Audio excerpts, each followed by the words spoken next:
Hello and welcome back to Skyward Sword. On the last episode, we adventured through the Lanairu Desert. No one actually knows how to pronounce that word. It's been unconfirmed in the Legend of Zelda series how to pronounce that word. Even the creators themselves are unsure of how to pronounce Lanairu properly. I can just tell you off the top of my head, though, it's not Lanryu. That's very much so incorrect. And it would seem that my guess that this was in fact the dungeon, based on the fact that the entrance, it's very entrance to dungeon-like, but it's also now playing the entrance to dungeon-like cutscene and music that they do whenever you go into a dungeon. So, hot diggity damn, I was right in just assuming that was the dungeon and didn't make a bad decision in my hunky gumpy state I was in at the end of the last episode. And this Lanairu mining facility dungeon track is super good. This is actually one of the tracks I have, like, in my little music collection, because I'm one of those dorks who actually puts video game music in their music collection to listen to later, if it's super good. And this is a song that I really like.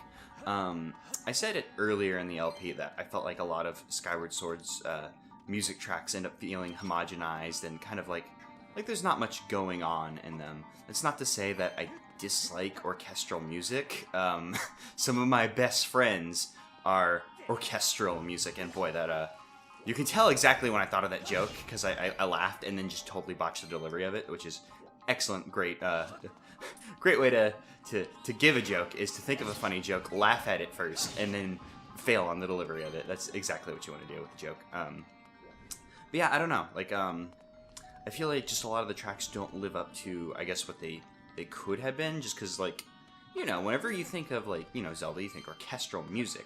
And there's certainly a lot of good orchestral music that came out of Zelda. But I don't know, just a lot of the tracks that are just orchestrated just end up feeling, you know, like, oh, you know, what's special about the song? What's going on? Like, Ballad of the Goddess has its, like, you know, Zelda's Lullaby backwards kind of trick to kind of, I guess, give it a memorable feel to it. But a lot of the tracks, it's like, you know, what's special about this track? Like, how can I tell these, you know, these two tracks apart in my head? Like, you know, can I remember the tune? Like, I guess that's just my thing, is like, oh, you know, I can't remember the tune to this song, you know, off the top of my head. Like, how does this work? Like, you know, I'm not very musical minded, so I guess, you know, if a tune isn't super memorable, I won't be able to, I guess, reproduce it with my brain thoughts.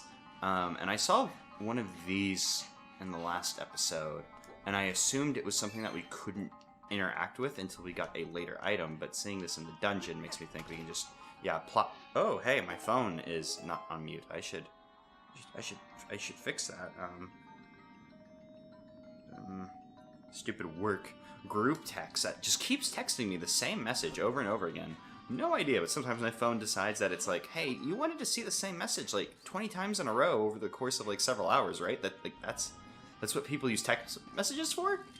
I'm pretty sure, like, I mean, my phone is the phone, so it would probably know more about being a phone than I would, but, no, I'm not really in the market for seeing the same text message 20 times over the course of, like, it's been, like, 10 hours now. It just keeps reminding me, like, maybe once an hour that, like, hey, there's a text message you can look at again. Want to look at the text message again? And, you know, I don't. I don't. I'm sorry, phone. I appreciate all the good hard work you put in, but not particularly. All little scorpion babies running around, because those, excuse me, these are in fact babies. And I was trying to lure them out, but apparently my immediate thought of how to lure them out was to jump into there. But yes, those are scorpion babies. They might be quite large, but they are babies, because in Hyrule everything is much larger. It's just like Texas, and luckily we were able to get out of there before Lunk got all pooped. Well, I mean, he was pooped when we got out there. Just luckily he had the energy to go ahead and just pick himself up and get out of there. I guess this isn't Hyrule yet. Just kind of Earth, the land. Not much going on there. No kingdoms, no Hyrules. Just for now, unincorporated territory, I suppose. Because there are no kingdoms. Well, I guess there's kingdoms, sort of, now that I think about it. Like, they're not people kingdoms. They're the creature kingdoms.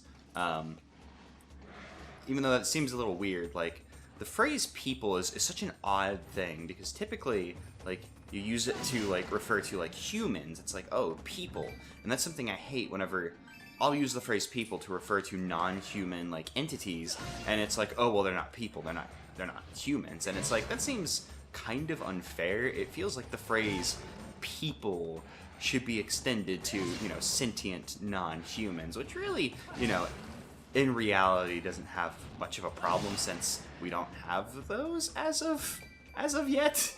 But like, you know, it seems like it'd be a useful linguistic thing to have in fantasy, and also, you know, probably be useful one day, you know, when space travel eventually, I guess, becomes a thing, or, you know, dogs learn to talk, you know, either or. Both are equally likely scenarios, I 100% assure you. Did we got a block puzzle here? Well, we want to push these blocks just so we can get up here. Like, one of these blocks is metal, so I'm guessing that means we could... Actually, I'm just going to go ahead and see if I can smash this crate by rolling into it. No, I guess I could blow it up. I don't know why I would want to blow up these crates. Maybe there's something cool in here? I'm hoping that's placed just right to... Actually, just going to back a little bit. Yeah, we can blow them up and get 5 rupees each, which, you know, that's not too bad. It's a considerable amount of money for one bomb. 10 rupees. Actually, now that I think about it, I wonder how much one bomb costs in this game. Because we can buy bombs from the bomb merchant. I don't know why we would want to bother. Oh yeah, I guess we did just have to push the blocks up here to get here. Like, I mean, you know, obviously that was what we were supposed to do, but... Or, you know, obviously we could do it. It's just I didn't realize that was what we were supposed to be doing yet. I guess, this door, and I'm actually going to center the thing because I'm pointing off in a weird way. This door has a lock on it, and that one's just closed. So this, excuse me, was the way we were supposed to go. So we'll just continue onwards. We have not seen any time shift stones yet. But it would be a shame not to have time shift stones in the dungeon after introducing such a cool mechanic. And, I mean, I assure you, there's going to be time shift stones in here. And let's go ahead and save.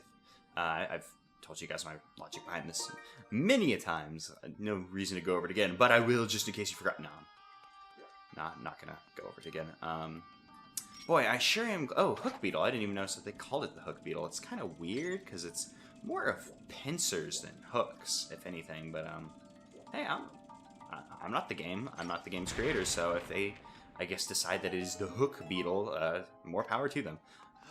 Will we be able to make that jump? Oh, hello, Electric Choo-Choo. We'll go ahead and slice you up before you get a chance to do your shocky deal. And, oh yeah, we can totally make that jump. That looked a little too far. But Long's got ups in this game. Oh yeah, this is actually the first Zelda game I played on my channel where Link isn't a child, now that I think about it. So he's got some mad ups, unless you compare him to, like, Oracle of Seasons, where you get the Rock's Cape, and you can just, you know, fly across the entire screen with the Pegasus Seed. But hey, who's keeping track? And, oops, there's a block in our way. Blocks have finally betrayed us in the Legend of Zelda series. Our old friend, the Block. Blocks are just such an interesting thing, because, like, when people see block puzzles, like myself included, there's a tinge of, oh shit, a block puzzle. I don't exactly want to do this, but I also am, like, madly in love with block puzzles, because they're so simple and just so delightful. I love a good block puzzle. They're very, I don't know, there's just something, like, real, I don't know how to explain it, but it's just, it has a lot of value to me when there's a good block puzzle to solve. It's real, just primal isn't correct, but it's just real. There's not much going on there other than, yeah, I like that. And, oh, those guys explode. I was not expecting that. What's with I wonder if pufferfish explode in, like, in nature? Like, I don't know enough about fish to say that they don't. I'm just going to assume they don't, because things don't tend to explode in nature. I mean, I like, definitely, like, you know, some things obviously explode in nature, but, like, living creatures, like, maybe, like, a few plants excluded don't tend to explode in nature. So just, like, a living organism, like a fish exploding, seems very strange. So I don't know, because, like, the whole reason I started thinking about this is, like, pufferfish media tend to like explode. Like, you know, like obviously that one we just saw, Quillfish. The only thing I can think of Quillfish off the top of my head, like the only defining thing about Quillfish that I can think of, other than like Quillfish being in like the Pokemon that are so forgettable that they're memorable, like group, is that like it can learn Explosion, and that's like a thing that it does. Actually, I'm not even 100% sure if it does know Explosion. I'm just assuming at this point, but I'm pretty sure Quillfish can learn Explosion. Oops, and this is All Sand. Oops, All Sand, my favorite cereal. Let's go ahead and get up here and I guess survey the land before we turn around. We need something to ride across here from the looks of it.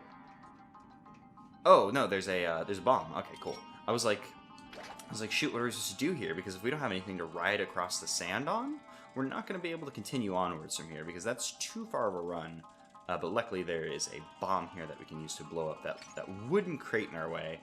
Because unfortunately, Lonk, he can't just climb up there and then like maybe use a hand to push the crate a little bit to give him a bit of leeway, or maybe just do a little hop. That crate has completely obscured his path up the ladder, and it's.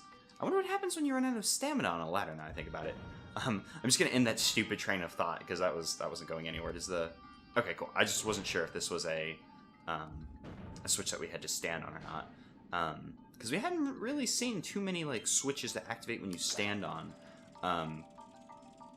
In the N64 Zeldas, and I'm pretty sure in Wind Waker, I couldn't say for Twilight Princess because I haven't played Twilight Princess in a few years. But they have a differentiation.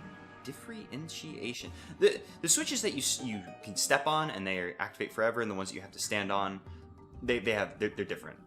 We'll go ahead and close that because we've hit the time shift stone. We no longer need it. And boy, this dungeon's so colorful and nice to look at once we activate the time shift stone. Very nice. And rather than having grass up here, we see that this place is filled up with sand. We now have sand to deal with. And I don't remember how to deal with these Beamos. These are Beamos, right? Yep, they're just Beamos. Well, I mean, yeah, the weak point is the eye, but I'm not sure if we can just stab it in the eye. But, okay, well, we'll just... Yeah, no, I get it. We can, oh wait, no, this is the part I want to hear.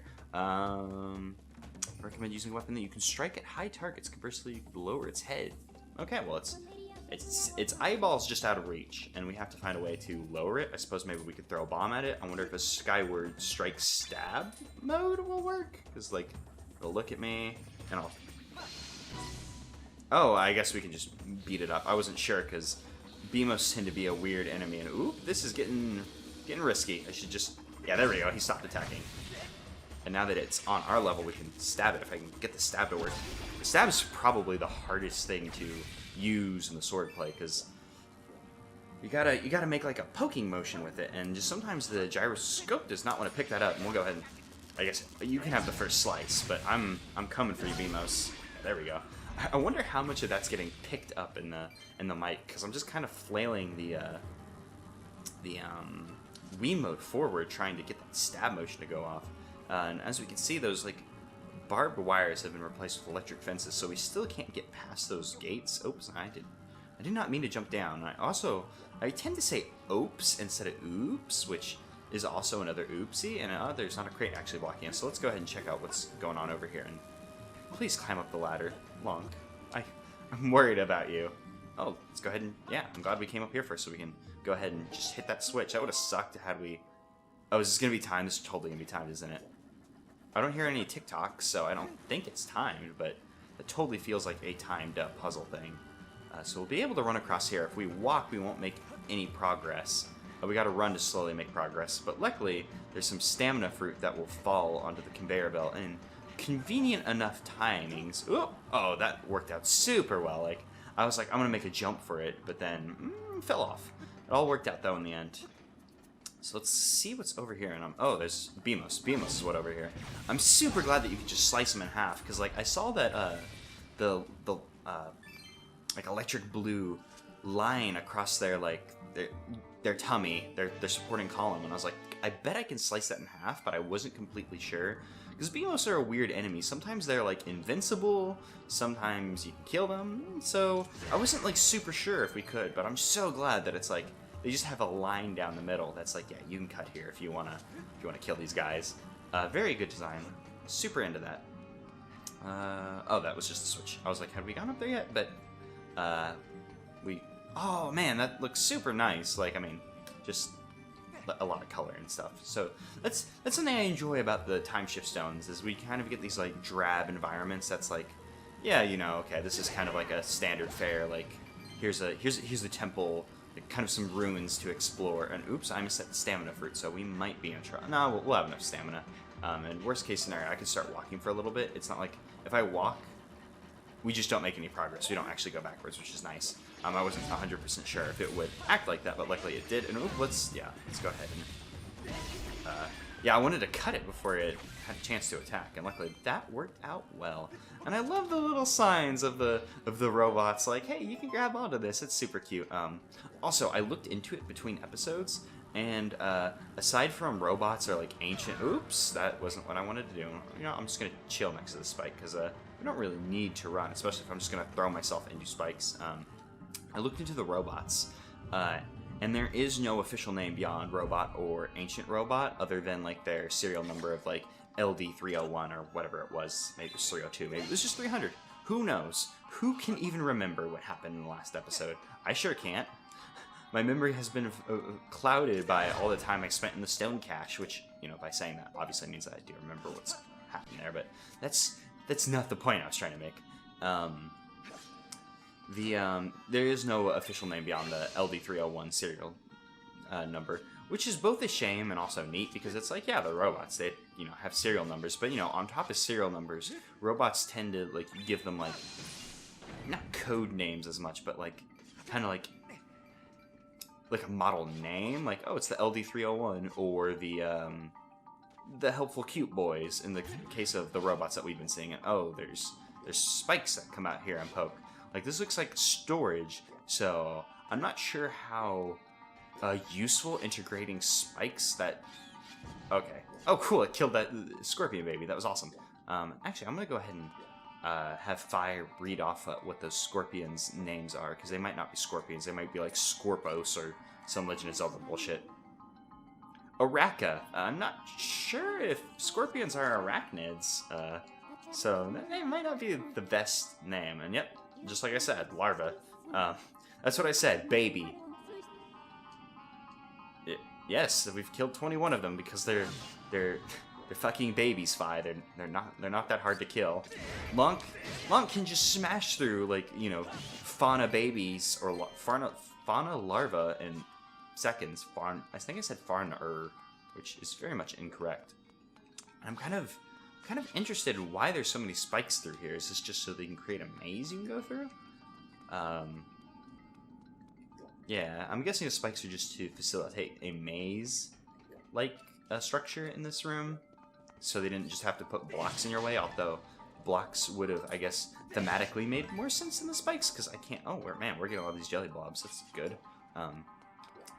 Like, I have no reason why there's spikes here in a mining facility. Like, I mean, I can see why spikes would be useful in a mining facility, but in this kind of room, like, not so much. I'm not a...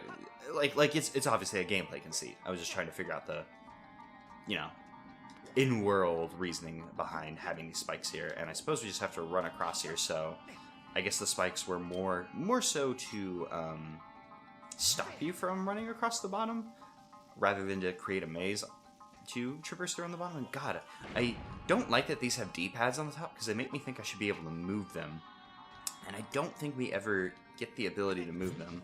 At least off the top of my head, I don't think. Oops, and I jumped down. My bad. Had I gone into first-person mode, maybe we would have stayed on the... No, please climb up the ladder. God, I want to learn what happens when you run out of stamina on a ladder now. Didn't we kill that guy? What if I shield bash him? No, I'm very aware that something bad will happen if I attack that Fi. I need to get some distance, and I'll just give it a little skyward strike. I suppose I could probably pull out my slingshot. We could go ahead and just hammer it with some Deku seeds, or whatever they call them in this game. I think they call them Deku seeds. I think I already went on a tangent about that. And is Fi still trying to... Nope. Yep, Fi's still trying to tell me something. Oh, she's trying to tell me my shield's broken. Or, not broken, but breaking. We have quite a lot of rupees as well. I probably should have taken a visit to the bazaar. We have a 900 rupee max, so I don't think we'll be running out anytime soon. So we should be fine. And I still have that, not stamina, but revitalizing potion, so we can fix our shield if it breaks. And we'll even recover 4 hearts, as we've learned. It acts as a nice lotion. And oh, we got the Gust Bellows. Nice. I thought this looked like the room where we would get the dungeon item, just based off of memory. But I wasn't sure if we would get it so early, which is nice, because I actually really like this dungeon item. It's very fun. It's like the Gust Jar in Minish Cap. I almost said Wind Waker. It's the same concept, but rather than being the Gust Jar, we have the Bellows. So we now have a vacuum cleaner. I don't think we have a suck motion. I'm not sure if we ever get a suck motion. But we can give things a good old blow at the moment. So we can just blow these stupid larvae. Not going to say, well, I was about to say I'm not going to say what I'm about to say, which would have been redundant. I'm so glad those things explode now. We don't even have to waste the bomb. We can just push them into the thing, and I'm totally going to jump down there to get that. That's not what I wanted to do at all. I'm totally going to jump down there to get that chest.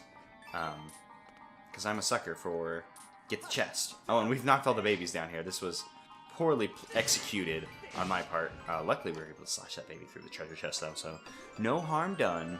No harm, no foul. Oh, and a golden skull. That's nice. Like I had said early on, like, you know, crafting systems, you know, people tend to, like, thumb their noses at it, because they're like, ooh, crafting, you know. Why does this game have to have crafting? And, you know, more often than not, I feel like a lot of games don't benefit from having crafting systems. In fact, I'm not even sure if this game really benefits too much from a crafting system. But a crafting system does offer a nice system of rewarding players, because you're able to give away, you know, materials for crafting stuff. So you can kind of vary your rewards up, so it isn't just all like, oh, I got more money, nice. That's just 5 rupees, that's not worth going back. Will he blow up if we push him into a wall? Cool, he'll blow up if we push him into a wall. It isn't just like, oh, hey, here's the context-sensitive thing I can hit to make me... Why do I keep doing that? I keep holding it and I guess pulling up the menu rather than just giving it a quick, you know, press of the B button and doing the thing. But yeah, just, you know, it gives a nice way of rewarding players without, like, you know, kind of overloading them with money. You can give them just different things to kind of make it more interesting to explore and find stuff. Like, finding that golden, like, the golden ornament skull, it was like, oh, that's cool, you know. I was expecting money, so... Well, I guess I wasn't expecting money because it wasn't a comically small chest. I'm not sure if, you know, we would find 300 rupee things in comically small chests or not. But that's not the point. Oh, hey, and another crafting item. So I don't know, it's just... It's nice to have, like, a bunch of, like, different little collectibles to kind of vary it up. Because, like, this is a nice amount of collectibles. We're not into, like, Donkey Kong 64, like... Well, actually, there's more collectibles on that page than there are collectible types, like in Donkey Kong 64. It's just Donkey Kong 64 has the problem of having, like, a bunch of variations on the same one that you can only pick up as specific characters, which makes it a real pain to traverse the world and get things. And that's, yeah, this is 5 rupees. That's not worth turning around. Oh, well, I mean, I guess we have the shortcut back up here, so, you know, if I was really mad into that 5 rupees, I could turn around and go get it, but we'll be fine. As you can see, the Gust Bellows is a fine item. And I definitely like it just because, you know, when I first saw it, I was like, oh shit, you know, more Wind Waker-like stuff. Or not Wind Waker, Minish Cap-like stuff. And I found that, you know, really interesting. But so far, you know, there isn't much to it. You know, we've been seeing these dirt piles that we can blow. Oh, and that's interesting. We can... Oh, I was about to say, it's interesting that there's a slot to push it the other way, but we're going to be pushing it down. But no, we are, in fact, pushing it that way. And, oh, I did the thing again. Yeah, you just got to give it a quick tap to activate the item. You hold B to get to your item wheel. And the item wheel, by the way, is something I'm super into. I believe Twilight Princess had one as well. I can't remember off the top of my head, though. But it's just like a super slick way of, like, getting your items out. Like, you know, rather than having to go into a menu, you can pull it up and, like, you know, the game continues. So it's like... I guess you lose that moment of, like, if you really need to think about what item you need, but there isn't a terrible amount of items. And there's multiple ways to pause the game if you just need to pause the moment to take a breather or kind of, I guess, you know, and take your surroundings, check the map. If a boss is kicking your ass, you just need to take a breather once again. You know, it's not like you don't have the means of pausing the game. So it's just a nice way to get your items out. And it's looped us back here, so I'm guessing there's something we can do with the gust bellows back here, or is this just a nice little shortcut to get us back to the main area? Because I don't think we can blow anything over here. I know we have been seeing stuff to do with the gust bellows. I don't see, like, yeah, anything that we could immediately do in this room. Maybe once we got past those gates, but I'm guessing it's just a nice little shortcut to bring us back to this main room that we had been in before. I don't remember any big dust piles being super in our way. Like, there's a box down here. Actually, will this box be... Nope, that box is no longer in position, which kind of sucks, but it's also understandable. Like, to make the game keep the box's new position in memory might, you know, be a little unreasonable, and it's not like it will take forever to push it back into position. God, I wish this game had better camera control.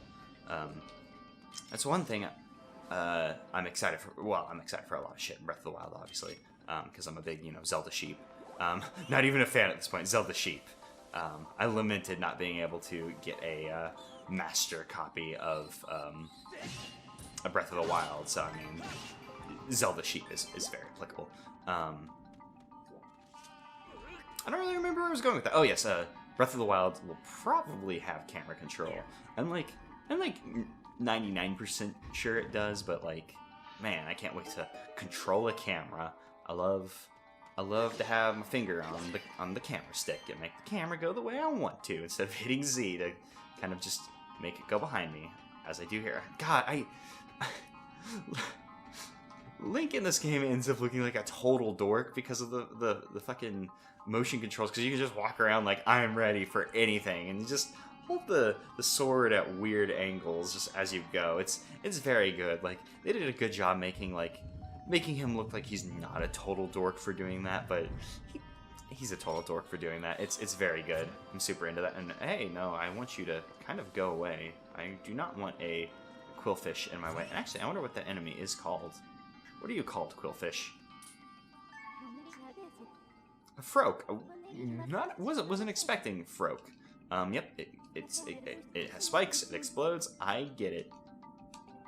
And boy, she said very strong for 7 as well, so I'm not sure if there's just a very large range for the very strong battle ranking, or if, like, you know, the you know, scorpion larva, what are they called, Araka, if because they're very weak enemies that come in like big hordes, you know, they're kind of a mob enemy, if they have different rankings for what constitutes, like, oh, very strong, and maybe the tier up. Who knows, maybe very strong's the highest tier. I have no way of knowing. Like, well, I mean, I have a way of knowing. I can Google it. I just don't care enough to Google it, because, you know, who cares about, like, 5 battle statistics of how you deal against an enemy? That's not that highly ranked on my list of priorities. There's much more I would love to know about this game. Like, I'm super looking forward to watching Chugga Conroy's LP of this once I'm done LPing it, because I wouldn't want to watch his LP while I'm also playing the game. I might get burnt out on the game, and also I don't want to, like, accidentally, like, words his words or anything. Can we go ahead and just gust bellows that? Nope. So I'm looking forward to seeing his LP, because he does a lot of good research and seeing what he has to say about it. Because, you know, that's what people teach you about pushing your product, is to advertise, you know, the much more popular person's stuff that, you know, the same product. You know, that's what you're supposed to do. That's good advertising. Can we hit that with, while it's only, yeah, cool. I wasn't sure if we could hit that while it was only partially covered, but yeah, we can totally do that. And yep. What the hell? Oh, that was a drone. I was like, what was that in the sand? I didn't even notice that. God, I love the kind of just small, well, I mean, it's, I guess maybe not small, but the little difference in music. That kind of, it's not really a bass line, but that constant, like, beeping. God, I don't know enough about music to explain it.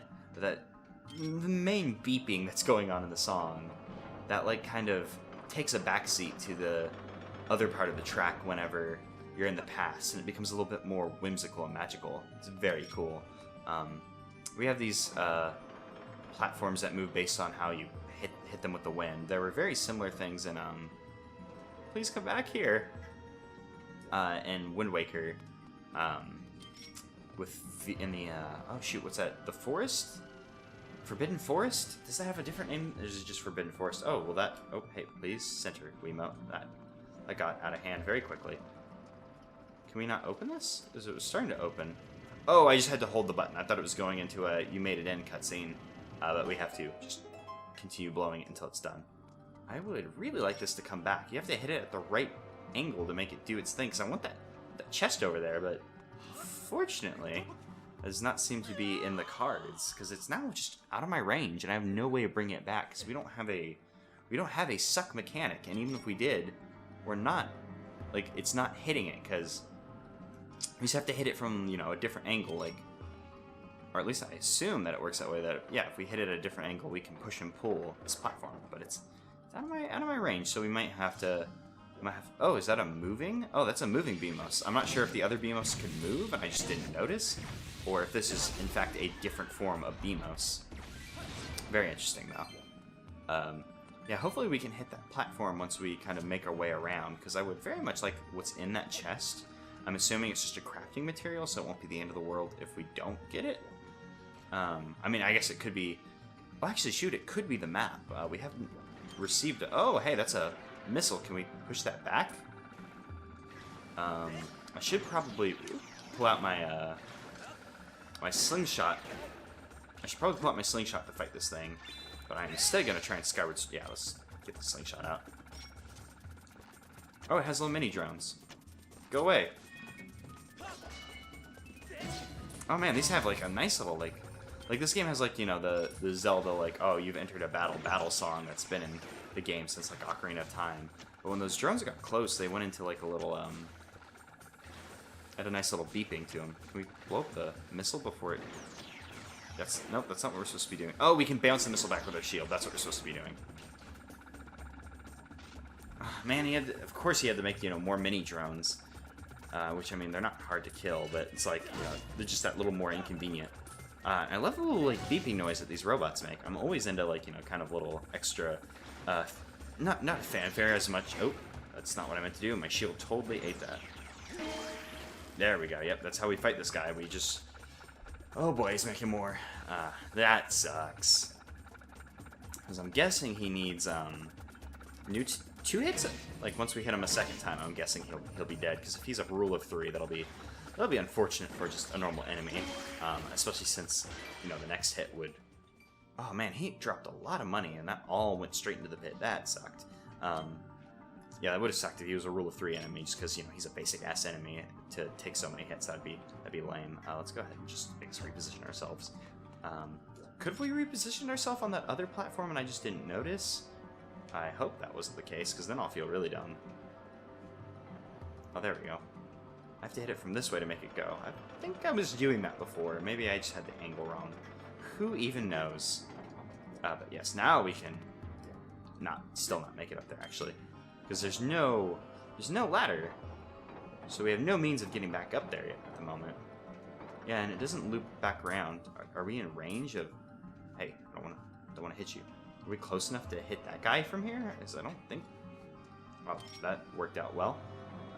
Oh yeah, we are close enough to give it a little, no. Push it the other way, please.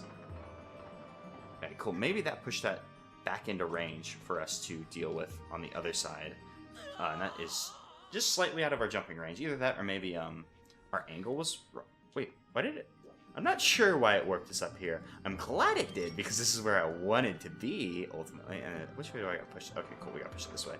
I mean, it put me exactly where I wanted to be, so kudos on the game, but like, I don't think the game should have put me back there, like, because they normally try to put you on the last ledge you were on, and that was kind of a big jump in where we actually were on a monster horn. I don't think monster horns are super rare. Oh, we only have one of them, so maybe they are. Yes, I was thinking the monster fang. I guess the monster fangs are a little bit more common than monster horns. Here we go. God, they're even like color coded, so you know which way like you want to hit. I'm just not very smart, because you know there's the light blue and then there's the red, so you always know where you want to aim to kind of make those things go the way you want. I'm just not good at using my brain hole, which brain hole. I mean, yeah, brain hole's not the correct way to say that, but hole's the word that came out of my mouth, so no taking that back. I mean, I could edit that out, so yeah, I could take it back, but I'm not going to. I don't care enough to fix my stupid error that bad. God, thinking about that reminds me of the first episode. I super hope I managed to edit out all the sneezes and blowing my nose in that one. Because, you know, this LP harkens back to my first one, that Majora's Mask one, where I was very unprepared and sick most of the time. I think it was just allergies. It wasn't ever just like, hey, I am actually sick. What the hell is that thing? Oh, I think that thing's a broken BMO statue, and yep, I managed to kill this guy. What are these guys called? Staldera. Oh, I guess it's Stall because it is a skeleton monster. But that wasn't what I was expecting. I was expecting maybe a Gleeok, or like some kind of reference to Gleeok. I believe Gleeok was the multi-headed dragon in the first game. Yep, it's only strong, which so far wouldn't contradict the other battle ratings we've been given. So I wonder if there's just a universal, like, oh, the battle ratings, you know, are ranked a specific way or not. Or, you know, like, you kill a certain amount, and it's like, oh, that's strong, that's very strong, and it doesn't vary from enemy to enemy, or if it does vary from enemy to enemy. Because I guess, you know, it would be easy to set it up so where it varies from enemy to enemy, but also it doesn't matter, because, like, you know, small enemies like that, we'll be killing them in hordes, like, just by, you know, I was going to say by the baker's dozen for some reason, but, you know, we're going to be killing tons of those enemies. So, obviously, you know, our battle rating of them would be very high. So, by having the same battle rating, you can kind of, I guess, create a, hey, you're doing much better against this enemy than you are this enemy, very naturally, without having to consider, like, oh, how do we balance the, like, what's considered a good amount of these enemies killed? Because, like, you know, a like unique enemy, you've killed one, and it's like, oh, excellent, you're the best at killing these things ever. Even though, you know, you've only actually killed one of them. Whereas, like, you know, if you just set it at, like, oh, you know, you hit 40 and it tells you you've done an excellent job, it doesn't matter if it's, like, you know, the most powerful enemy or these little larva enemies, because we'll hit, like, oh, you're the best at killing those super fast. Like, we've probably killed 40 of these guys already, no problem. Because we were at, like, what, 20 by, like, the second room of this dungeon, or whatever the hell that was. I don't know. I don't even know if that made sense outside of my head, but that was a strange tangent to go on. I probably shouldn't be doing, yeah, because there's, oh, a time shift stone in there. I can probably go ahead and hit that through the bars. I don't know if that's what we're expected to do, but let's go ahead and do it, because screw it. We can shoot things through the bar. Like, I'm guessing oh, yeah, that's a, shoot. What are those called? Not Bamos. Bamos is the spell. The statue Armos. I don't think that's an Armos now that I say that out loud, though. I guess that is what we had to do. It's funny, because when I think of moments where, like, you had to do something in between, like, because obviously to continue there, we had to hit that time shift stone through the bars of that door. But whenever I think of the moment where I had a holy shit, you know, this game has something I have to hit through the bars of a door, is much later in the game. And oh, that looked like I had to looks like I had to stab instead of, oh, that horizontal strike I went for. And actually, let me go ahead and get a read on you. Oh, it is an Armos. Oh, cool. That is a very interesting Armos design. I guess typically Armos are, you know, full suits of armor, whereas this one's just a, you know, a face that wants to fuck you up. I mean, I guess it might be a bit more reminiscent of the Armos design and oops, I was a little too slow there. Of the Armos design in Wind Waker. Stab. Oh, my sword would not come out there. I was going. Here, I want him to face away from the wall, so let's back up. Let's get the sword out and let's stab. There we go. Stupid thing. Oh, okay, cool. It doesn't do the full, like, It does explode, but it doesn't do the, like, I'm gonna chase you while I explode animation that Armos tend to do.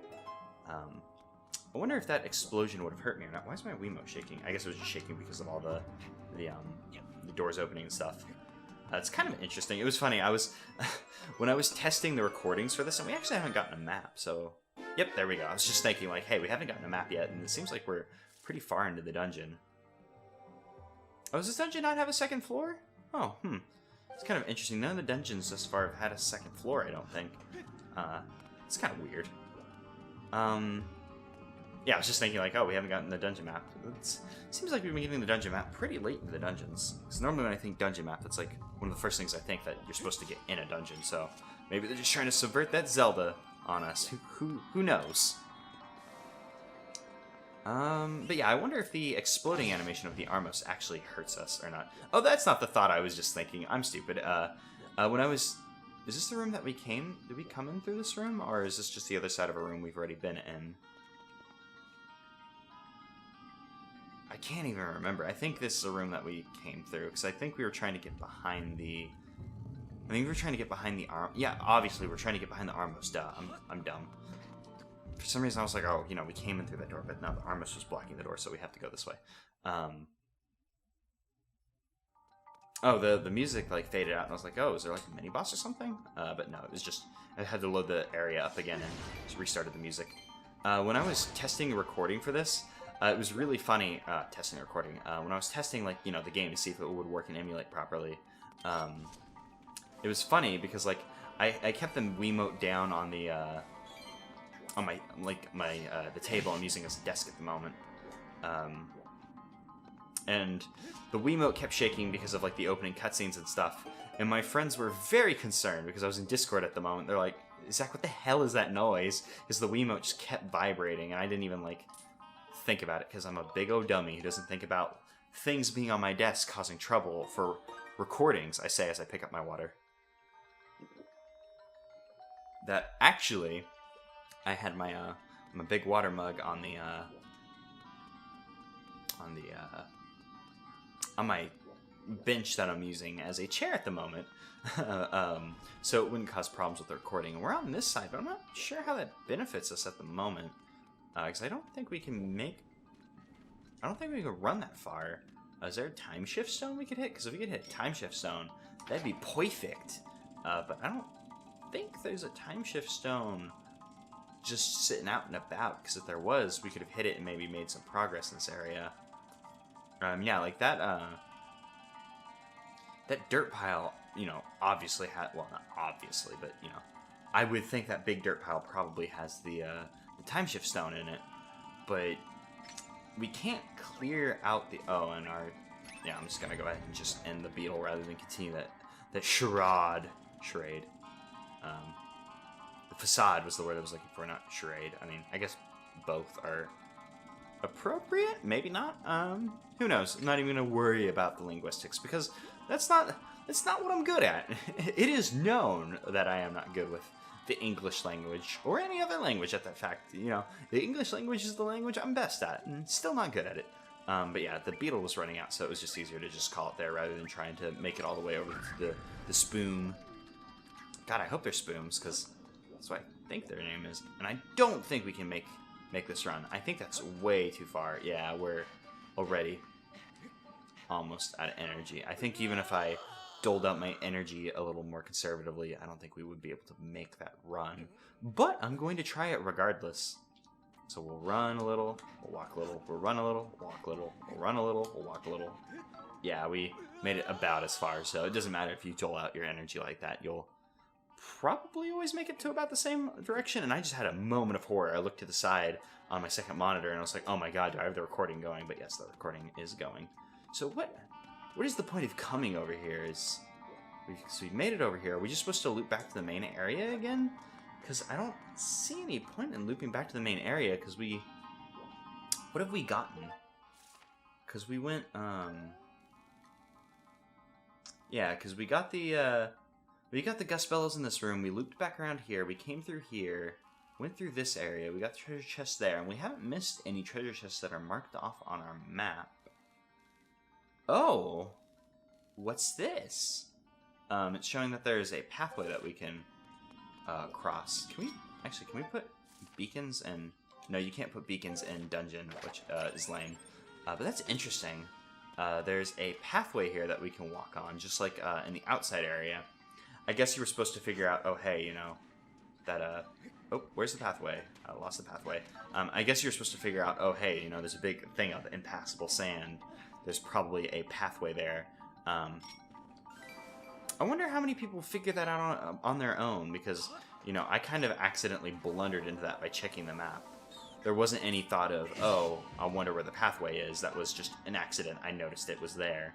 And, you know, it made sense because we've done that before, but I wonder how many people immediately, or, you know, after just a little bit of thought, make that connection of, oh, yes, the pathways. And why is there a little guy here? Like, I get that. I just wanna push him. Just give him a little push. Use a little of my stamina and give him a little push. I don't know. It's kind of weird. I wonder if there's like something on the other side that we can do. Boy, I'm just waiting for a rat to pull like a lever and drop us in the hole. There's money there. I specifically went after that money because I'm like, this is totally a trap. But it was not totally a trap. Not at all. And we are almost at 700 rupees. So we're getting near the end of our wallet. Oh, and there's Orakas in here. I just wanted to enjoy this fine tapestry that's been painted for us. And I suppose we'll just go ahead and... Hey, get off, man. Collecting stuff. I couldn't even check out what I collected there. I think it was an amber relic, but I'm not 100% sure. Yeah, so I guess cleaning off these little dirt piles is, you know, it doesn't take too long. We tend to get pretty decent rewards out of them. There's no reason not to clean up a dirt pile. What is even an ornamental skull? Oh, I guess a golden skull. The ornamental skulls are the non-golden ones. So this is just a bonus room. This is a nice little bonus room, though, because, like, there was, like, the entire thing leading up to here. Little crawl space, have a nice little tapestry. You know, this is a fine little bonus area. I'm not sure if there's more we can do in here, because those little plates with the LD301s with their little push plates. Not much going on with them though. Makes me think we can do more. I want to untwist. There we go. Oh, there we go. I was trying to figure out how to untwist the map. There's a spoon in our way. I don't see any. The only bomb that I know about is back there, and that might be too far for the beetle to reach. Oh, hey, luckily this choo-choo has actually denotated the path for us, because I just totally frickin' ran off.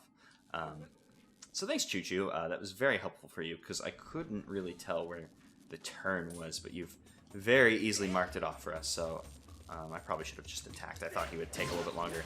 And I tried to do a jump attack, but Lonk cannot jump in the sink sand. I keep wanting to say quicksand, but that's not quicksand, it's sink sand. There's a difference. Oh, hey, excuse me, Choo-Choo. I'm coming through. I'm coming through, Choo-Choo. I wish I would have thought about that more immediately instead of taking a second to think about that. We have more grates here. I wonder if this is another hidden area, or if this is we gotta be here town. I keep seeing those rupees and assuming... Actually, what's the punishment for running out of stamina here? Do we move slower than we normally would? Because, yeah, let's see. When we get our stamina back, do we move? Yeah, there's not really much punishment to running out of stamina in a grading, because it doesn't look like moving at slow stamina is much slower for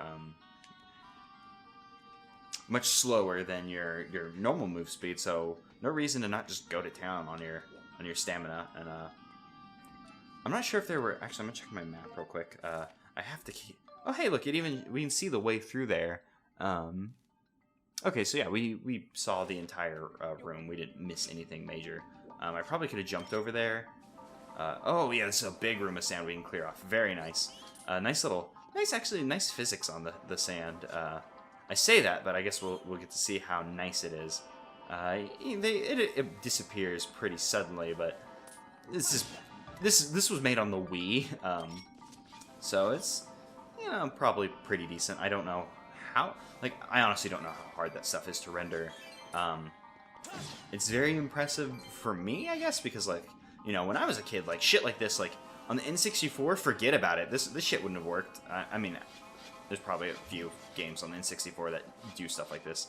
Now that I think about it, where they have like a dynamically because obviously, you know, there's games on the N64 where sand shifts. Like Paper Mario has shifting sand, but like dynamically shifting, like, well, not even sand, like just, you know, a dynamically shifting object like this, like water, something. I don't know. I don't think like that would have been the easiest thing to render on the N64. Don't know how possible it is. And oh, we still have that one fairy that we collected like ages ago. Very interesting, but I don't know. I find stuff like this impressive. I'm not sure if I should find it impressive. It doesn't look bad to me, at the very least. So it doesn't look bad, therefore I'm impressed. Not a very good statement. Okay, I wasn't sure if the spikes could reach all the way up out of there. Obviously, you know, the idea of this room is the spikes are going to pop out and give you a nice little poke if you're not careful, so you're trying to clear the way. But I also wasn't sure if they had the power to cut through the sand. For some reason I wasn't sure, even though obviously, you know, they're going to cut through the sand. And right there I was tempting fate, because I was like, oh, you know, the spikes won't be able to poke me once they're up, and I wasn't sure if they would be able to or not, because, you know, logically, the spike's already up, it can't stab you, but, you know, games don't tend to be logical, or, you know, not that they don't tend to be logical, but, you know, they're not forced to be logical. They can be whimsical, they can have whimsy and fun, and make-believe pretend times. You know, this very realistic, grounded in reality adventure we're on, you know, can sometimes decide to have pretend, whimsical, magical moments. So I just wasn't sure if this spike would hurt us from the side or not. Just I was interested, so I tried running into it, and I was impressed that, you know, the side of the spike didn't hurt us, because I was thinking, oh, it's, you know, a video game, you know, the side of the the side of the spike will hurt us because it is a video game. They just made the spike like a big hitbox, or hurtbox, I should say. But nope, the side of the spike is completely safe. The only reason I got hit was I think I walked into one as it was popping out. So that's the only thing you gotta be careful of. And we've cleared up enough of this room. I'm trying to not like go full like OCD and clean up this room, because there's not much point to doing it. Like, if we clean up this room, we'll leave the room and it'll either respawn, and or we'll never see this room ever again. It's one or the other. Like, there's not any point to cleaning up this room, so we're just going to run past it and pretend this room is clean. We can just, you know, ignore it. We can close our eyes and say, we cleaned this room. Because we're never going to come back to this room, so no one will ever be able to tell us otherwise, other than, you know, the people who have watched the recording of this and can say 100% for sure that we did not clean up that room, because we very much did not. But hey, who's keeping tabs? And actually, is that another... Oh no, I saw the I saw that little sand pile over there. We didn't actually explore over there. I wonder what's in that sand pile. Can we get close enough to hit it? Nope. And that's slightly out of range, so I'm not going to worry about going back. It was probably something like... I bet it's a crafting material in there. And oh, this is already pulled down. Can I go ahead and hit this? Because there's a time shift stone in there. Can I whack it and activate it? I'm doing a bunch of stabs, but I'm not stabbing close enough. There we go. Yeah, we can actually activate the time shift stone. I wasn't sure if we were close enough to do it. So this is super cool. And this is a... what did I do? Activated something. Oh, did I stop the minecart? Is that what I did? I think I might have just stopped the minecart. I just wasn't sure if it was doing anything. Minecart, please go. Like, it was moving automatically before. Do I gotta blow it now? Do I gotta restart it? Does it not want to go without me? What's going on here? Did I mess everything up? Let's go ahead and, I guess, deactivate it and reactivate it. Because I'm guessing maybe that's just to recall the minecart back to this position? Yeah, I guess that's what was going on. So this is the point when I, like, absolutely fell in love with the time shift stone mechanic. Because before, it's, like, it's cool and adds some visual flair to the thing. And, you know, it kind of hits on that kind of, like, dark world, light world, like, kind of idea that, you know, the Zelda games have been doing for years, and it really hammers it, like, you know, oh, here's an immediate change to the area. You know, we don't gotta wait for this. It just works. It's very good, and hopefully the minecart will just give a second for me to go ahead and deal with this guy. Yeah, cool. It stopped. Hopefully, once we hit the or activate the gate, it'll go ahead and continue onwards. And let's go ahead and just. Oh, are you gonna shoot more? No, he just forgot we were here.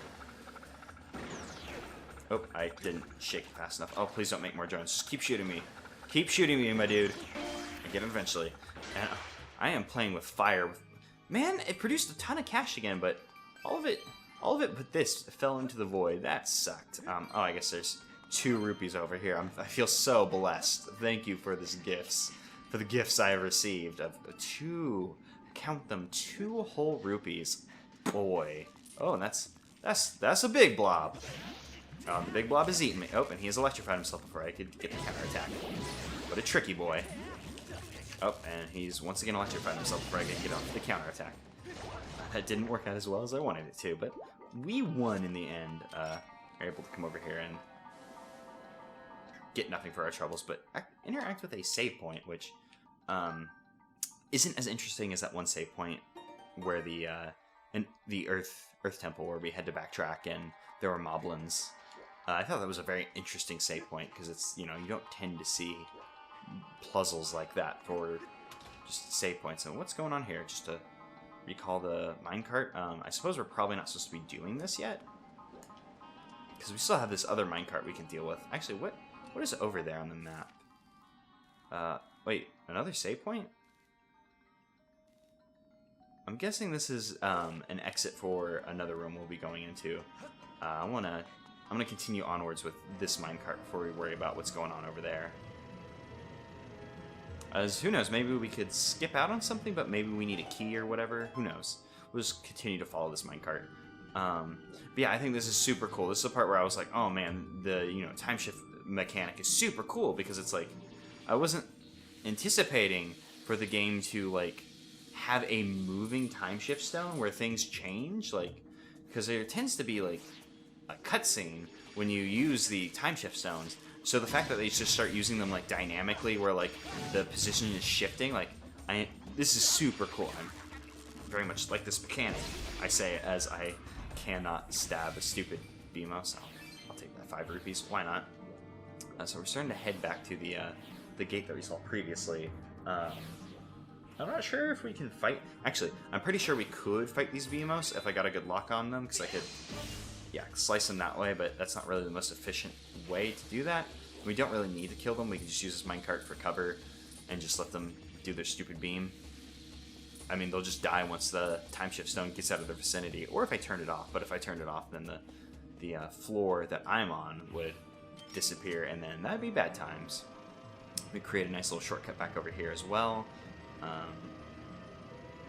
So yeah, there's a bird statue back here too, isn't there? So yeah, there's 3 save points, like in about the same vicinity of each other. That seems a little unnecessary. One would think that you could just have 1 save point and have been like Gucci, like, you know. I'm gonna blow this thing off the side of the felt good to do that. Like yeah, you could have just totally had one save point in this room and probably been fine. Oh, and this is an area we can't get to yet. Just let go, my dude.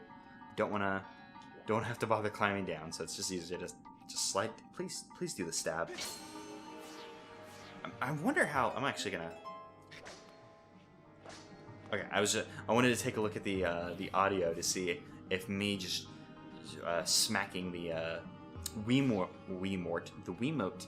Plus, excuse me.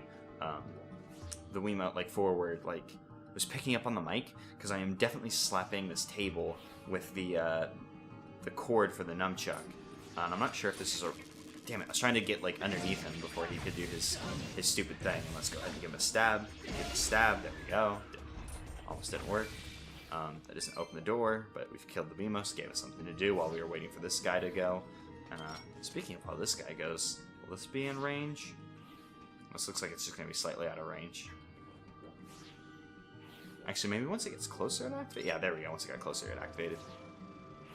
Oh, and this opens the door behind us. We don't have a means of stopping the thing just yet. Oh, that's what we had to do anyways. We have to send the cart backwards. Oh, that's not what I wanted to do. That's not what I wanted to do at all. I wanted to run up the thing.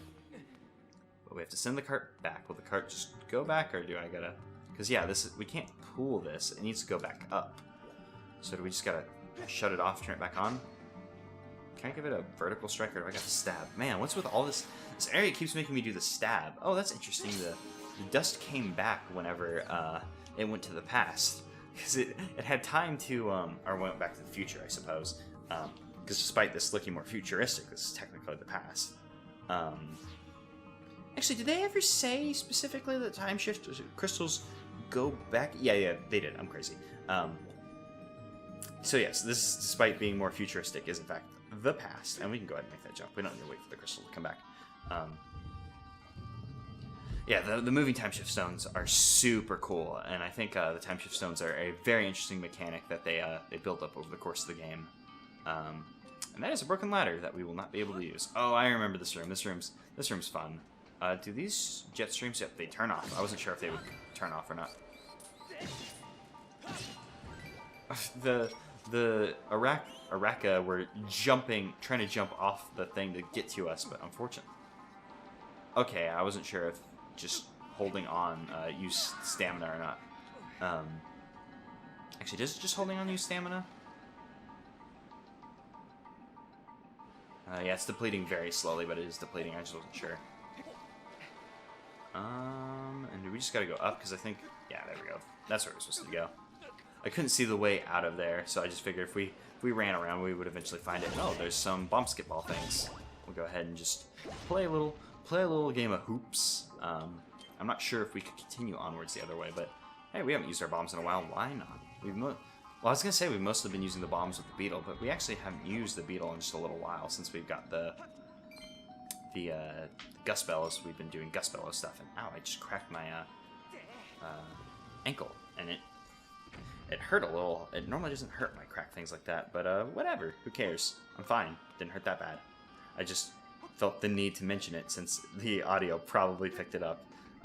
Not so you guys think that I like snap my neck or anything. I guess I can pop my neck, but I'm not going to do that because that tends to gross people out. And the last thing I want to do is put something that could potentially be gross on my recording. That's typically not the best thing to catch in recordings. Like, I already popped my ankle. Like, that could already be pretty disgusting.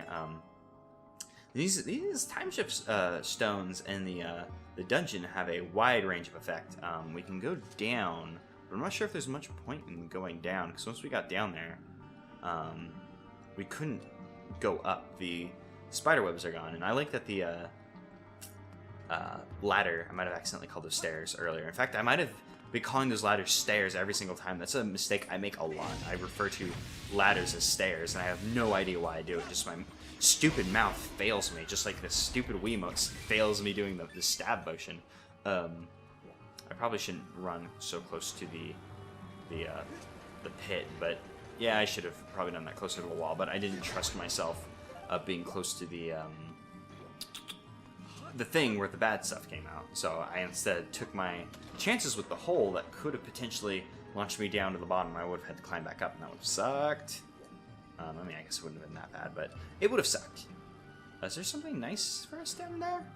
Like, wait, why do I want to go over there? I need to center the Wiimote again. And I need to center the Wiimote again, because I was holding it weird. What's going on over there?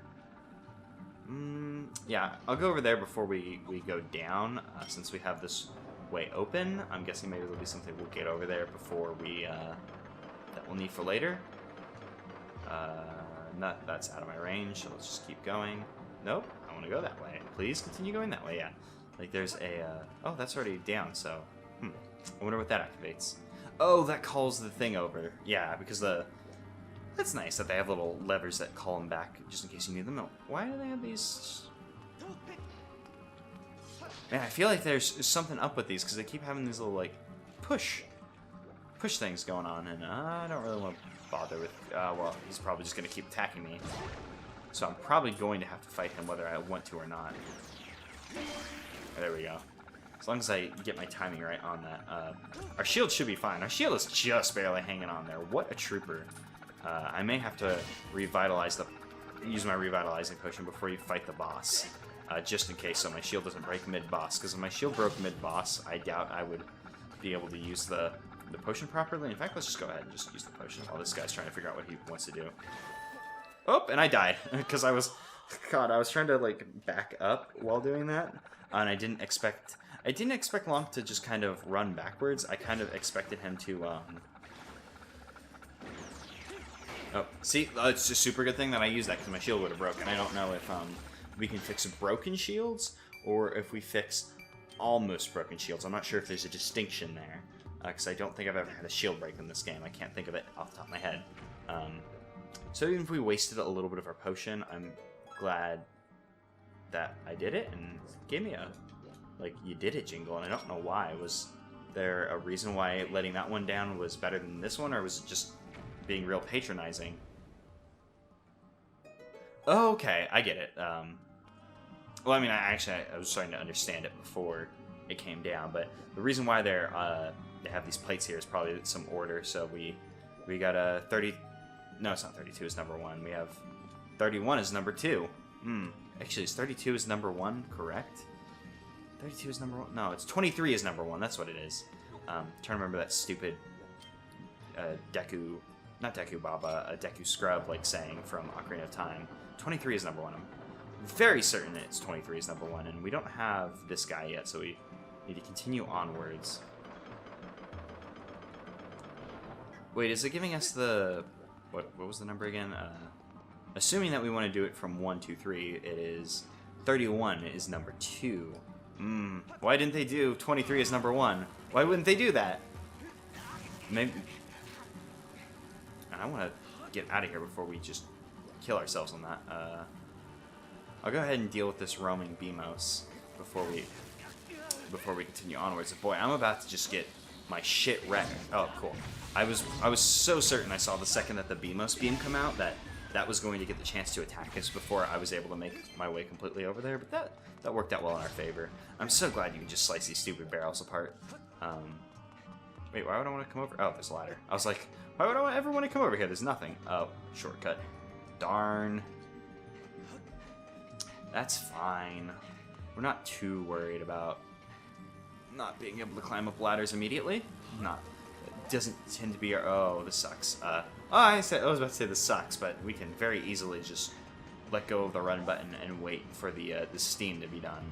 I'm not sure if the steam hurts us because it's hot. Well, I mean, that's generally how steam works. I'm not a moron, but I'm not sure if this is steam like that hurts us because it's hot or if it's just gonna blow us off the edge. I mean, I guess it doesn't really matter. Either way, it accomplishes its goal. And wait, I have to get over there to blow those things up to open this door, I'm guessing. But how am I supposed to get over there to open the door? Was there just something I missed? And I suppose we'll... I was so sure one of those was going to hit us because I just kind of stopped, like... I had my hands on the remote, but I just kind of checked out there for a moment. I was so certain that we were just going to get hit by a blast of steam and find out what those do. Oh, yeah, we can continue onwards. I'm done. Sorry for wasting your good folks' time. I didn't realize that... Oh, hey, let's just push it this way. This will go much better. Please, move. There we go. No, move. There we go. I'm standing in the sweet spot now.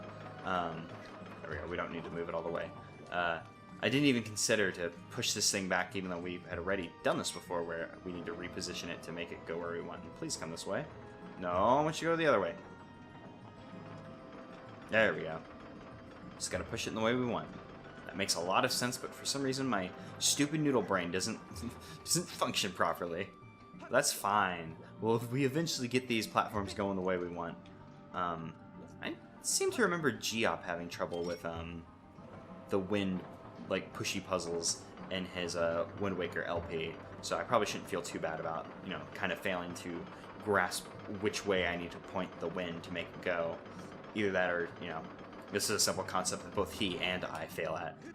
Both Texas natives, so maybe it's just Texans don't understand how wind power... Well, actually, that's actually a A very true statement. Texans do not understand how wind power functions. And what was it? 32 is number 1. 31 is number 2. Yes. So we'll just go ahead and blow them up in the order that we saw on the other side of the wall. And I guess had my brain figured out what we were doing, I could have figured this out before we had made the entire. Oh, there's gonna be crystals that we have to hit. I guess I'll go ahead and just shoot them while we're over here.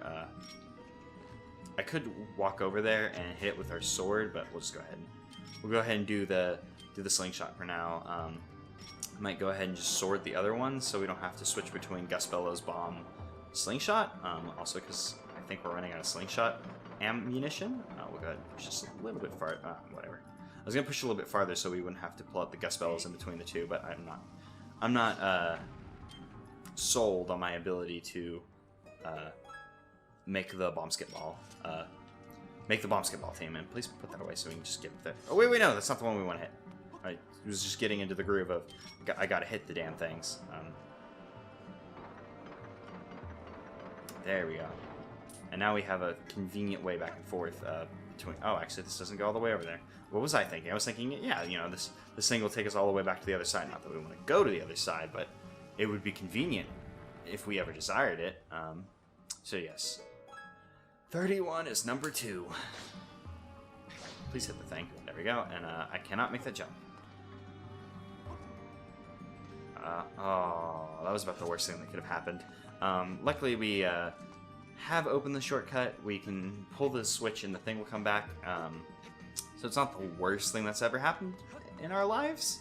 Doesn't mean that we shouldn't cry over it, because that's going to cost us like 30 seconds on this very, very, very good speed run that I'm running here. You know, oh, that's not what I thought I had out at all. And I suppose I could just pick up the bomb, but I wasn't using my brain until I had jumped away. Now, I had plenty of time. I could have run back in there and picked up the bomb, but I was just like, oh, I placed the bomb down. I better get out of here because this is Zelda. Or, well, it's not even, this is a Zelda game. It's just, holy shit, I put a bomb down. You want to get away from that now that it's lit. But we can make those bombs unlit. And just, actually, I guess that makes a lot of sense because you can do that with bombs. Actually, I don't know if you could actually do that with bombs, but in movies, you can like wet the wick and make the bomb stop exploding, assuming that it is like a bomb with a fuse. They don't call them wicks. Candles have wicks. Bombs have fuses. There's a difference there, and we gotta fight 2 Armos at once. Maybe we can just aggro one of them so we can have a bit of an easier fight. Yeah, you gotta. Oh, a little bit faster. Yep, not fast enough. I wonder if the faces have differences. Because I don't think you can tell the faces apart unless you kind of keep track of which one has what in its mouth. And once you start opening it, you can see the difference. And I suppose I could have ran into the Armos there and found out my question, the answer to my question I had earlier, if the explosion hurts you or if that's just for show, since Armoses have traditionally exploded. Damn, still not fast enough. And I think it's the one on this side that I want to stab. I suppose I can just start opening it and see where the crystal is before I worry about it. But hey, it worked out. Those aren't the hardest enemies, and that is definitely a boss key. So we're doing pretty good. I love that. Actually, I can't think if Ocarina of Time had different chests for boss keys. The ancient circuit. Yep, another excuse to make us do the twisty thing. All the boss keys make you do that stupid twisty gimmick. But I like the chests having, the boss key chests having a difference between like all the other like dungeon item and or crafting materials in this case. Chests. Like I know Majora's Mask did it. I don't remember if Wind Waker, or not Wind Waker, obviously Wind Waker does it. I mean Majora's Mask is the first one I can remember doing it. I don't remember if Ocarina of Time, shoot, mixing up all these game names. I don't remember if Ocarina of Time has special boxes for the boss keys. And it's just I've forgotten them because the Majora's Mask ones are just much more magnificent because they have the blue and the gold trim around it. Let's go ahead and just ride this. I almost fell off. That would have been bad. Oh, hey, speaking of falling off, oh, that answered my question. They just knock you off, and that looked really pathetic. Just the way he just got knocked off his feet. But You know what, whatever, it works out. Oh, roll. Oh, shoot, you can roll under that. That was super good. Man, I wish I would have thought about that earlier. Running across that, you might not be able to... Oh, you know what? There's probably another way out of that room. There was another way out of that room. And at this point, I was about to say, do I want to bother going back? But we actually have to bother going back because the stupid cart wasn't in front of our well, I guess it's more of a platform than a cart at that point. But the stupid platform wasn't back there, so we do actually have to go out the way the other door, the way the game expects us. We can't just take the long way around. And in fact, even if we were able to, I'm not sure if we can make the entire trip around. Oh, the door's down there! That's why I wasn't thinking about it. Let's go ahead and make this jump. Give a little roll. And I wonder if we can roll under this, because I don't think we're moving fast enough for our roll to clear the jet stream. Jet stream? The steam jet? The air. We can't clear the air. The jet stream, whatever, I'm just gonna call it a jet stream. I don't think that's correct, but who cares? I don't think we have enough clearance to clear the jet stream is all I was saying there. And what's up there? Is that... Oh, it's a bat. I was like, that doesn't look like a scorpion. It's because it was a bat. Bats and scorpions, very different. Aracas, excuse me. Aracas and geese, not bats. Very different creatures, you see. Oh, hello. Oh, that's an electrified geese. That was kind of a doozy. I didn't even realize these geese were different. What are they called? Are they called electro geese? Thunder geese. I wouldn't have not expected thunder geese. I was expecting like electro or whatever. I wonder if they're different than the other bats, because I think the I'm not sure if I'm just remembering the Elden volcano bats, but I think the like normal bats are more red and they're kind of a bit more furry. Maybe that's the Elden ones. Geese. I keep saying bats. Whereas those are, I guess, a bit more drab looking in their color scheme. Like they're a bit more of a muted gray. Gray brown? They got big yellow eyes? I'm not even sure that I can think of what a normal geese in this game looks like off the top of my head. I think they're red, though. That might just be the Elden Volcano ones coloring my perception, since we've seen those more recently than, like, the bats on Skyloft. Geese on Skyloft, excuse me. And we'll go ahead and save here, because it's been a while since we've saved, I think. I can't remember the last time I saved, even though I might have, like, literally saved, like, seconds ago. Who knows? It feels like it's been a while, though. I don't really need hearts at the moment. Let's go ahead and...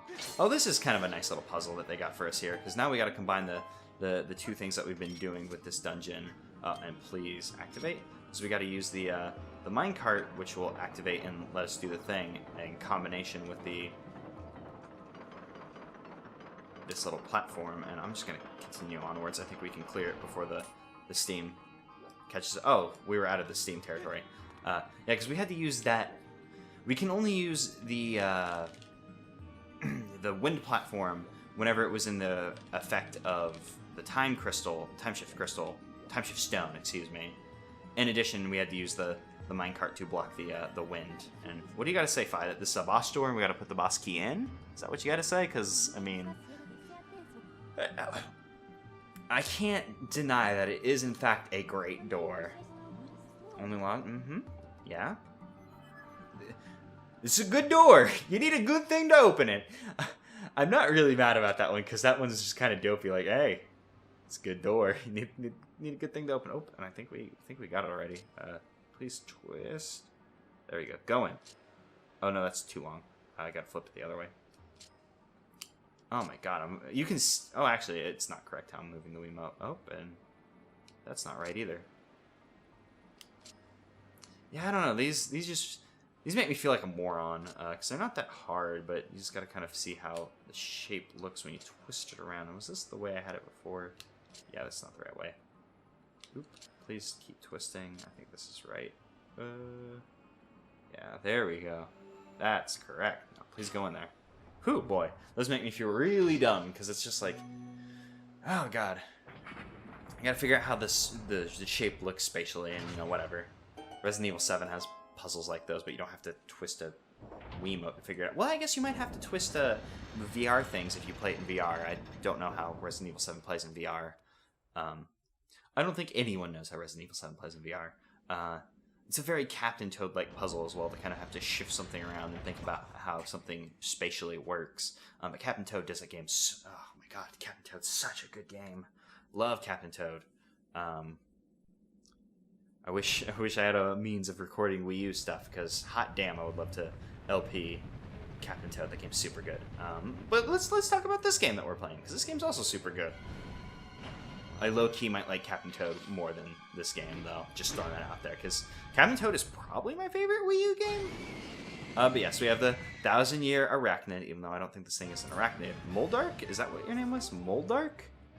Moldarak. Okay. I just wanted to know its name. Fine, I'm good. I'm good. You can... Yes, it's 1,000-year arachnid. I get it. The larva grew up to be this thing. Wait. I understood. It's actually nice that it had a... I wonder if that was, you know, programmed in, like she tells you a set amount and then it activates the tell me more, or if, because I was hammering the button, she was just like, yeah, he's might have heard enough, we can stop. This boss is, I guess, returned to sword play boss, like, whereas Skaldera was an, you know, let's use the run mechanic and the dungeon item for a boss. This is just straight back to swordplay boss. And you can see that I'm just attacking his eyes when they become available. They turn red, and I'm pretty sure they turn red as they're about to attack you. And at that point, you probably need to go on the defensive. Oh, and we've already cut off his claw. I believe that the boss decides to start using the dungeon mechanic. Yeah, he's gonna start using dungeon mechanic because we are in a sandy temple, or a sandy room. We were able to see the him crawl beneath us. We can get rid of the sand. There wasn't much purpose before, but now he's hiding underneath the sand. We need to go ahead and get him out of here before he counterattacks. Oh, can we stab him now? Yeah, we can stab him in his eye now because he only has his tail to defend himself. Oh, and he's trying to bull rush us. And now we've gotten rid of his claws. We just do this. I remember not liking this boss, but so far I'm into this boss. There's not much to it. Oh, but we need a backup. There's not much to this boss. I think Girahim is a better showcase of the sword controls, because this boss is kind of acting like his claws were very much like just like, here's two Deku Babas that you got to fight at the same time. And I had to stab him, and I didn't stab. Yeah, we just got to get closer and stab him before he rears his head down. Boy, that was maybe the easiest boss we fought yet. Not a bad boss, but I don't think he shows off the motion controls as well as Girahim. I don't think his use of the dungeon item was as not so much clever, but fun, I suppose, because like throwing the bombs at Skaldera isn't particularly clever, and it's it's been a time-honored Zelda tradition since Zelda 1 to throw bombs in the mouth of the thing and to attack its big eye in addition. So it's not like we were doing like anything like particularly clever or unique against Skaldera. But it was kind of a neat way to present the kind of typical Dodongo-like fight Skaldera was. And that boss wasn't bad either. It wasn't great. I would say it's probably the worst boss we fought so far. It's definitely not going to be the worst boss in the game. I can damn well tell you that off the top of my head. Oh shoot, I suppose I could have done a 3-heart run. Oh, well, a 6-heart run for this game to have kind of increased the difficulty, but I also wanted to gather the... I wanted to gather all the heart pieces, and I don't have cheats for this game the same way I was able to cheat Link to the Past to give us permanently 3 hearts even if I collected stuff. So, oh well. And plus, it's far too late to have considered doing a 6-heart run, 3 temples into the thing. And it's kind of easy to forget that we were in a mining facility. Well, I guess it's not that easy. It was maybe not that easy to forget that we were in a mining facility, but we are in a mining facility, and I don't want to move it. I want to get in the cart. I guess we can't get into the cart until we activate a time shift stone, which I think we're gonna have to pull out the beetle because I think that's out of range of our slingshot. And there's a lot of good statues of the LD301s. I wonder what LD means. I bet L is Lanairu. Laneru, whatever. I've been over this a million times. But what does the D stand for? 'Cause I can't think of what it would mean off the top of my head, because if it was like LM, it'd be like mining. LD, though. That's something I want to know. What does the D stand for in their model name? Because, 301, it's just like there were 300 models before them, I'm assuming, unless someone went topsy-turvy with how they were naming their robots. But I don't know about the L and the D. Like, the L is probably Lanairu, whatever. God, I love these statues. I super love the robot designs. They're very, very good. Nice little end to the mining facility there. One last, time shift stone and riding another minecart. And this should put us out on the other side of it, which conveniently comes out to the Temple of Time. Which, not much of a temple, but there is some time going on here. There's time going on everywhere, regardless of where we are. Everywhere is your own personal Temple of Time. We hear a Zelda song once again that we heard at the beginning of the game. And, she has a... Oh, shoot, that is a super cute bracelet. Very much like that. Impa's just... Yo, does Impa have the hand on the small of her back? Like, is Zelda go and get herself, like, a girlfriend while we weren't looking? Because that's what it's looking like. And so, we were not able to break that with bombs, but Girahim just totally smashed that barrier down with his stupid small saber. Girahim is very good, and definitely was like, oh, hey, there's a temple you could go through. Or I could just get good and just smash the barrier. So now we have a shortcut into the Temple of Time. So we have to just sit back while, like, the top 10 greatest anime battles goes on in the background. Yep, she has to go to this gate she's apparently opened. And she's gonna go ahead and, yep. And she's making it even levitate. She's not just gonna throw it. Using magic to throw the Ocarina of Time to us. Yeah, we got the goddess harp, but there's no time to admire it. That's actually very good. I was like, they're actually doing this in the middle of the cutscene. That's actually very good. We can talk more about the harp later, because top 10 greatest anime deaths is now happening. Because Girahim's totally managed to defeat to Impa. Oh, we made it through. I guess the barrier waned. Yeah, go. Oh no, there was Am I Late? Shoot! Damn it! I just saw Go and I was like, yeah, I'm gonna pick that one because it was like, protect Zelda, that's boring. Go's okay, but there was Am I Late? Damn it! One thing D&D has taught me is quips are the best thing ever. Just, a lot of quips are, very, what is that word? Tropey. Like, that was a very tropey, like, oh, am I late? But, god damn, that would have been very good. And also, that gate looked super cool once it was open, but then Impa blew it up. So, the Temple of Time, not so much a Temple of Time now. Yeah, so Girahim right here is doing some, like, not great stuff. Like, I mean, he's doing some great stuff, because just look at how emotive he is. He's very good. But what he's saying is very stupid. He's basically saying, ooh, I should have killed you last time I met you, because now you've inconvenienced me greatly. And I should have killed you last time, and I should kill you now, but I'll just do it next time I see you. Which is very dumb. Like, I get that there's a game happening here, but come on, Girahim. Come on.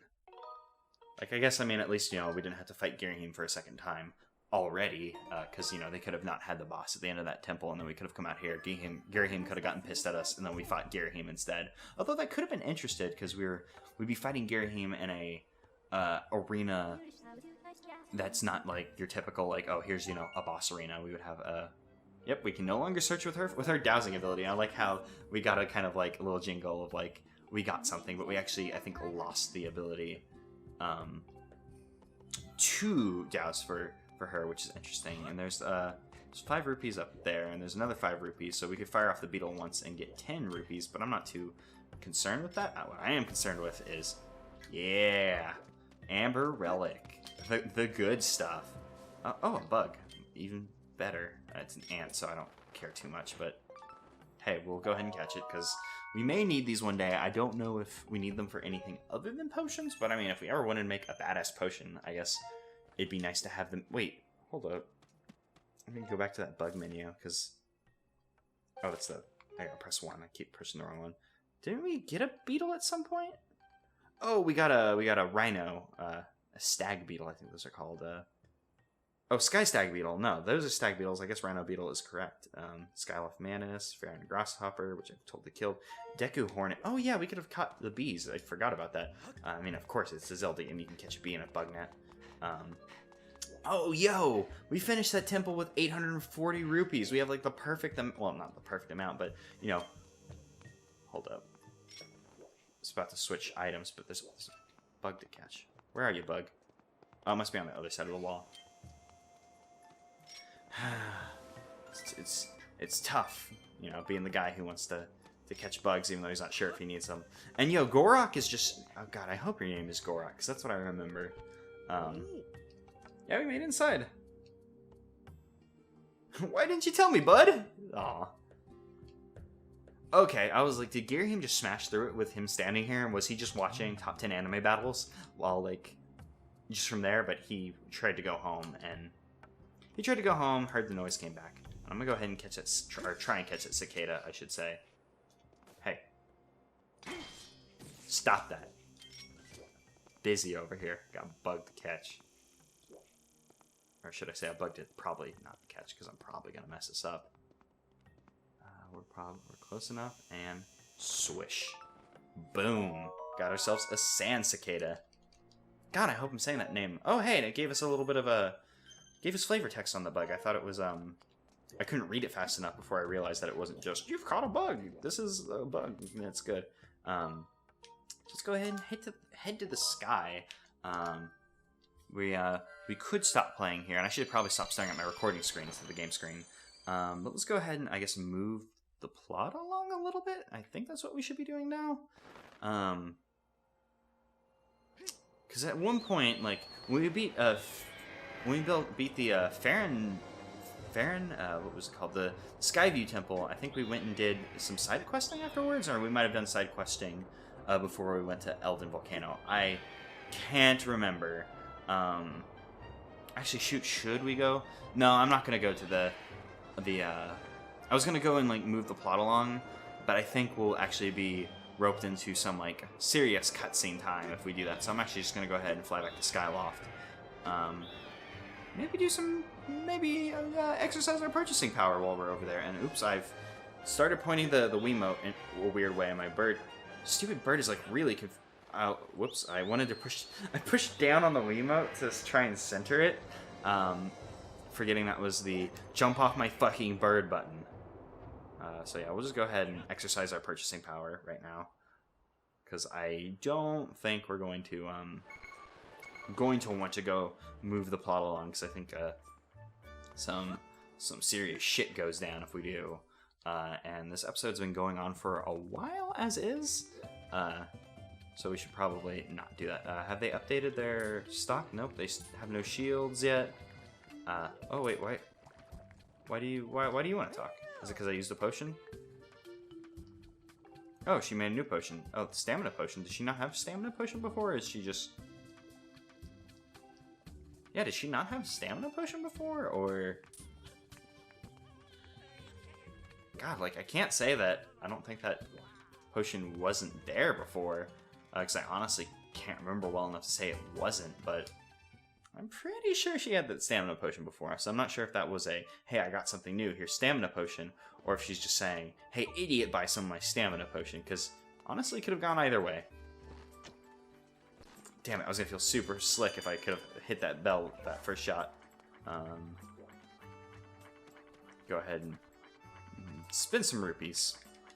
Because we have almost full up rupees. Like, we can hold, like, what, 55 more rupees, and then we're full on, we got full wallet. So we might as well go spend it just in case we get any money when we go to the Sealed Grounds in the next episode. I suppose we could have saved shopping for the beginning of the next episode, but let's just do it now, and we can come down and think about what happened in the temple. So I wanted to give little follow-ups. I don't remember what this life medal did, but we can afford it now. I'm pretty sure it just makes hearts appear more often. Maybe it, like, has a recovery effect to it. I don't think it'll heal us. I'm not gonna buy it because I don't particularly want it. Because even if it does give us more health, I don't care. Like, we're doing pretty good on health. I don't think we've come close to dying since Garahim. I would much rather actually... What? Me raise prices? Never! No thanks. That would cost 300 rupees before, bud. Actually, yeah, I think, yeah, because normally, like, in games, it's like, oh, hey, you've bought this thing before. Like, when the next one comes out, it costs more. But I'm very certain this cost 300 earlier in the game. I probably should have come back and bought it, because I bet I just moved the game along far enough that he thought that it was like, oh, you know, trigger activated, that he could raise the price, as opposed to, being like, oh, hey, you know, you've bought an adventure pouch already, it's time to raise the price, because I'm 100% sure we saw an earlier point in the game and it was 300 rupees. Does he still want 600 rupees for this? I mean, he's going to drop us out now because I don't have the money to afford it unless he decides... Oh, yeah, he did raise the price because it's his second one. I can't afford that, my dude. Can I afford another rupee pouch, though? I mean, I don't particularly need it, but... Oh, yeah, I can't even afford the extra rupee pouch, even if I wanted it, so I'm just going to go ahead and... Oh, no, we can buy it for 100 rupees. He was just saying we could carry an additional 300 rupees with it. I'll go ahead and make the purchase. I don't think the next shield will be more than 150 rupees. We might as well just grab that, because I don't know how many of these there are in the game. You know, so we might as well just keep coming back. And I'm going to walk back in, see if he has anything new, or if it's just another one of those stupid rupee pouches. Because if it's another stupid rupee pouch, I probably should stop buying these, because... Oh yeah, thank God he sold out. Awesome. Maybe he'll replace it with something neat later on, but for now he doesn't. Yeah, I should probably stop buying those, because we'll start getting more rupees. Then we'll have a bigger rupee pouch than we'll know what to do with by the time this game is over. So yeah, we're gonna call it there. Guess I can try and let my thoughts out about that temple. I thought that temple was super awesome. I like the way the shortcuts looped it back around, but aside from those shortcuts, there wasn't too much, I guess, spatial reasoning needed for the dungeon. Like, there was no point where it was like, oh, I should, like, you know, backtrack and check on what's going on. Like, the shortcuts would loop us back to a previous area, and I guess I had to know, like, hey, I saw... Like, when we got the Gust Bellows, the only place where I was like, oh, you know, I saw a pile of dirt was in that room that the shortcut looped us back into. And then I was able to use it there and continue onward. So it wasn't like too much of a gate, but it was in fact, there was a gate stopping us from continuing using the Gust Bellows that we were able to see earlier. Gust Bellows is a neat item, and I like it, but I don't think it's the best item. Like, its uses are pretty limited. Like, we can use it to blow things, and that's about it. Like, in that dungeon that introduced it, what we saw 2 uses of it. We could blow, like, propellers around, which can open gates and or move a platform, and we can blow piles of dirt away. I can't think of it being used much more than that, so we may have hit like the like breadth of like its uses. So that's kind of lame. Like, maybe the game will shock me and it'll do a little more later. Who knows? Dungeon boss isn't the greatest. It's a pretty simple boss. Like the claws are essentially just two Deku Babas you gotta fight. I suppose he had like a tail attack, but maybe I was just being too aggressive to let him shine. His use of the dungeon item's pretty simplistic, but I guess maybe if you just blew randomly, like I kind of was doing, rather than looking for the bulges, like it spawned a lot of the Araka. I think it's Araka. I don't think it has an N in it.